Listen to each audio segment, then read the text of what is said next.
Halo teman-teman semua, perkenalkan nama lengkap saya Adel Nurisita Fuli, NIM 101 2024 0350 kelas K, semester 4, mata kuliah Strategi Pembelajaran PAK, Program Studi Pendidikan Agama Kristen. Baik, di sini saya akan menjelaskan tentang model pembelajaran pemrosesan informasi. Pembahasan yang pertama, pengertian model pembelajaran pemrosesan informasi. Model pembelajaran pemrosesan informasi adalah model pembelajaran yang menekankan pada cara peserta didik menerima, mengolah, menyimpan, dan menggunakan kembali informasi yang diperoleh dalam proses belajar.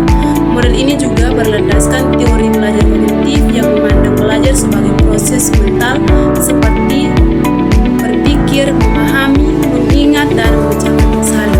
Melalui model ini, siswa tidak hanya menerima materi secara pasif, tapi juga aktif mengolah informasi agar menjadi pengetahuan yang bermakna. Yang berikut, tujuan model pembelajaran pemrosesan informasi. Tujuan model pembelajaran pemrosesan informasi adalah untuk meningkatkan kemampuan berpikir siswa dalam memahami, mengingat, dan menggunakan informasi secara tepat. Nah, model ini juga membantu siswa mengembangkan kemampuan berpikir kritis, logis, dan sistematis, serta melatih siswa untuk memecahkan masalah dan menemukan konsep secara mandiri. Dengan demikian, pembelajaran tidak hanya berfokus pada penguasaan materi, tapi juga pada pengembangan kemampuan intelektual siswa. Yang berikut, prinsip dasar pemrosesan informasi.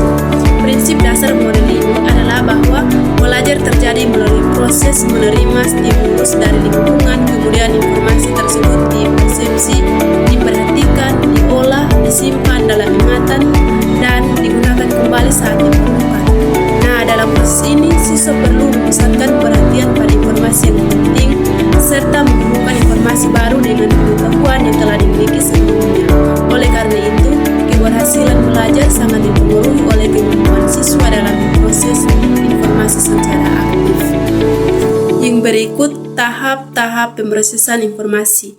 Nah, dalam model pemrosesan informasi terdapat 3 tahap utama, yaitu yang pertama sensory register, yang kedua working memory, dan long term memory.